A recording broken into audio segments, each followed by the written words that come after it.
Good evening and welcome to Teacher Talk Tuesday. This is your host, Dr. Yvonne Henderson, and today's topic is educational ethics.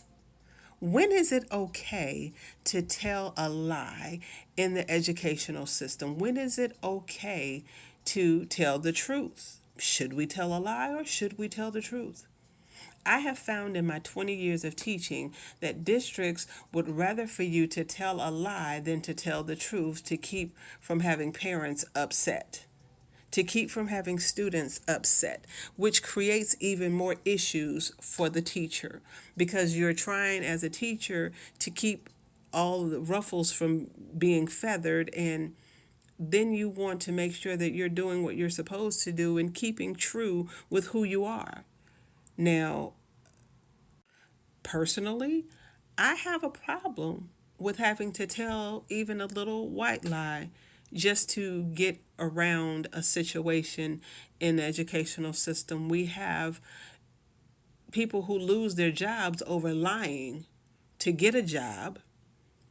People can lose their homes and their cars for lying on applications to get vehicles and homes, but yet once you get a job, they think it's okay for you to lie for them. But I can't lie for myself, but you want me to lie for you. I have a problem with that. Then, on top of that, you do everything that you can to do the right thing, to be on the up and up. And parents are upset with you because they feel like you're giving them the runaround because you're not telling them the truth. And they can sense that you're not telling them the truth, but you're trying to tell them the truth without telling them the truth. And it begins to be a messy situation.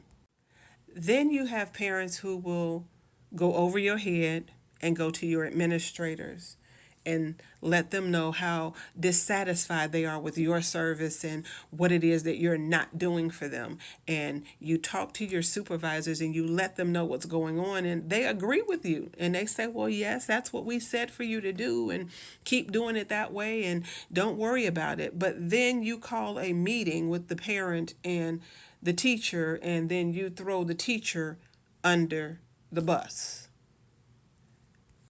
I have been told on several occasions to be a team player. Take one for the team. Well, I'm tired of taking one for the team. When is the team going to step up and take one for me? When are you going to step up and say what it is that you actually told me to do and back me and say, well, this is what they were instructed to do as teachers, and we're sorry if it didn't sit well with you, but this is where we are. The one thing that came out was my tone. They didn't like my tone. Well, it was in a text message. So the tone that you received was the tone that you perceived. I was told you have to be careful what you say and how you say it because perception is key. Perception is their reality. Well, I get that and I understand that. But I can't control how you perceive something that I typed, nor can I control how you perceive something that I've written. Then it came back to, well, you're defensive when you talk to people. You have to tone that down. You have to curve that. You have to bite your tongue. You have to appease them and empathize. I know how to empathize with people. I know how to sympathize with people. I know how to take in people's feelings into account when I do things. What I cannot do is appease you. It goes against my religion. It goes against my personal beliefs to appease someone because my Bible tells me that you can't appease man and please God. So I will not be appeasing people and lay down my religion and sacrifice what I believe for someone else's lie. Kind of reminds me of the three Hebrew boys who wouldn't bow for the king, who wouldn't stop bowing, who wouldn't stop praising God, who would not stop serving him, and they wouldn't bow to the king, and they threw him into the fiery furnace. However, that worked out for their good. So if that means you need to throw me into the fiery furnace because I won't bow, then so be it. But do not use the angry black woman syndrome with me because I won't appease you. That is one of the oldest stereotypes that I've seen in the educational system, which allows or keeps African American women from reaching higher heights because someone is upset or someone feels like, oh, they're an angry black woman. Angry black women. Because I have passion, because we stand up for what we believe in, because we have rights, because we feel like we can express ourselves and you can't handle it because you can't handle a strong black woman speaking her mind.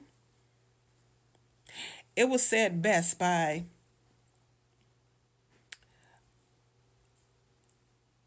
a woman who I heard on a conference, and she spoke eloquently. Her name was Julia Hare. She's the Black Think Tank National Executive Director. And she said that most times we have problems because society does not want to deal with the black woman's strength because she is the queen of the universe. And in order to tear her down, we try to hold her down and keep her back from doing what she needs to do. It's still a syndrome, it's still going out there. The other thing she said is that we have educational system is messed up because no one wants to do anything. Parents don't want to hold their kids accountable. Teachers are trying to hold them accountable. Parents are jumping on teachers. Teachers are being jumped on by administrators. It's a cycle.